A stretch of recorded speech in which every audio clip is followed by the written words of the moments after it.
I'm glad you found your way to this frequency tonight. The rain outside is hitting the glass pretty hard, isn't it? I thought, well, I thought we could just sit here while the servers cool down, and I could read you a few odd little notes I've collected from the deeper layers of the city grid. Just 30 small things. No grand narratives. Just fragments. Let's just let the mind drift through the neon wires. Did you know that Neo-Tokyo's lower sectors receive exactly 14 minutes of direct sunlight every single day? It happens at precisely 4:12 p.m., cutting a bright, golden sliver right between the monolithic corporate towers before the shadow of the upper plates swallows the alleys again. The synthetic rain falling in Sector 7 isn't just recycled water. The utility droids actually infuse it with trace amounts of organic lavender oil. They discovered it significantly lowers the ambient stress architecture of the citizens walking below the neon awnings. Out in the old industrial district, the oldest active data courier still refuses to use neural implants. He carries everything on physical 3.5-inch floppy disks, encrypted entirely with unique biological signatures that require a drop of salt water to unlock.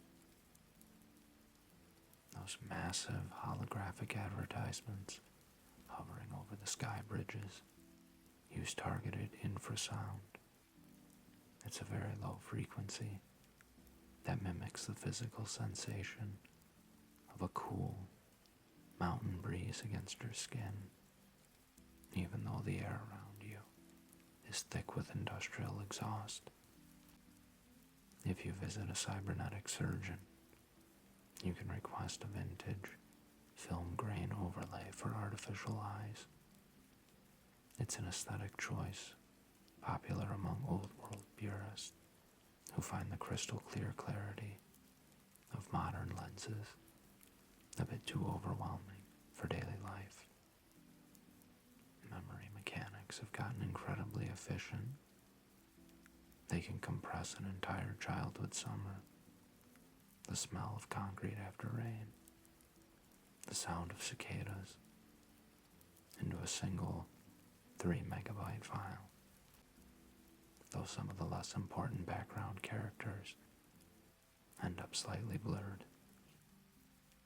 The city's central artificial intelligence grid dedicates exactly 2% of its total processing power to composing ambient music.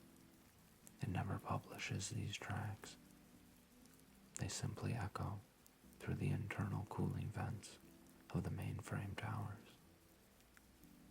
If you listen closely to the old neon signs in the market district, they don't just buzz. They hum at precisely 60 hertz. It creates a natural, brown noise that local shopkeepers say helps them think clearly amidst the chaos of the vendors. Upgraded neural links have a fascinating quirk. They can accidentally translate the rustle of synthetic plastic leaves in the corporate lobbies into strings of binary code that read like ancient, abstract poetry if you route the data correctly. The rainwater on the lowest subterranean levels has a curiously sweet, metallic taste. It's caused by the condensation dripping off the massive atmospheric cooling towers, which filter out the heavy carbons but leave behind trace copper minerals. Abandoned server farms aren't entirely dead. Over decades, a rare mutation of bioluminescent moss has taken over the old silicon racks feeding on the faint, residual electrical currents and glowing a soft, rhythmic cyan color in the dark. Corporate data fortresses are visually terrifying, but their internal security constructs are oddly beautiful. Most defenses are modeled after deep-sea creatures, like translucent jellyfish, drifting through the dark digital sea. True, organic paper books are sold by the gram on the black market now. People rarely read them for the words, which have all been digitized anyway. They buy them to simply smell the decaying cellulose, a scent completely absent from the modern world. The automated transit lines are deliberately programmed to take slightly longer, winding scenic routes past the shipping harbors whenever a heavy downpour begins. The algorithm assumes passengers prefer watching the gray waves over staring at tunnel walls. Smart fabrics used in late-night lounge jackets can be calibrated to mimic the exact thermal signature of a freshly poured ceramic mug of tea. It keeps the wearer's chest warm, even when walking through cold, windswept skyways. The main power grid of the central spire doesn't run at a steady rate. It fluctuates rhythmically every few hours, carefully mapped to match the resting heart rate of a blue whale, an animal that hasn't been seen in the wild for nearly a century. Every midnight, thousands of micro-drones, disguised as mechanical fireflies, are released into the upper atmosphere. They don't monitor anything. Their only job is to use tiny electrostatic brushes to clean the smog residue off high-altitude windows. Vintage mechanical keyboard switches from the late 20th century are highly prized possessions among underground code breakers. They claim the physical, tactile resistance keeps their thoughts grounded when navigating fluid data streams. Subterranean hydroponic farms don't use sun lamps anymore. They rely entirely on a thick, glowing paste made from genetically altered bioluminescent algae, which provides a steady, cool green light that never scorches the delicate spinach leaves. The very last remaining organic pine forest on the continent is kept inside a massive, pressurized glass dome.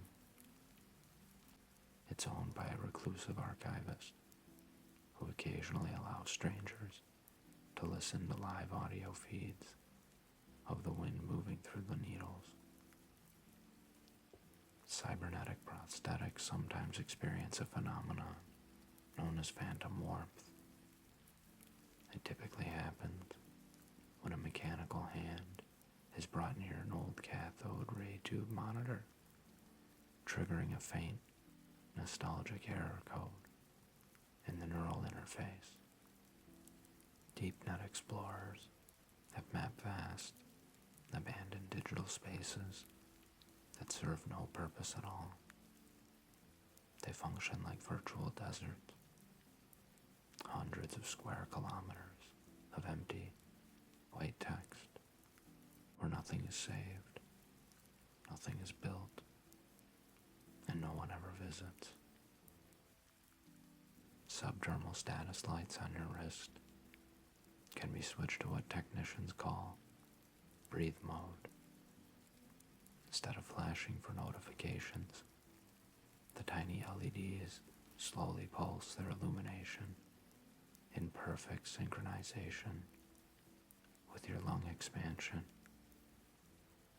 Data janitors spend their entire shifts scrubbing public servers to remove corrupt fragments of old social media websites. They occasionally find ghost profiles from decades ago, still trying to send automated birthday wishes to accounts that no longer exist. Synthetic tea leaves are engineered with incredible precision, and you pour boiling water over them. They don't just expand. They're designed to slowly unfurl into perfect geometric patterns, like tiny, edible origami opening at the bottom of your cup. High-altitude aerostats float above the permanent smog layer, projecting artificial constellations down onto the clouds. It gives the inhabitants of the lower sectors a fake starry night to look up at when the city lights dim.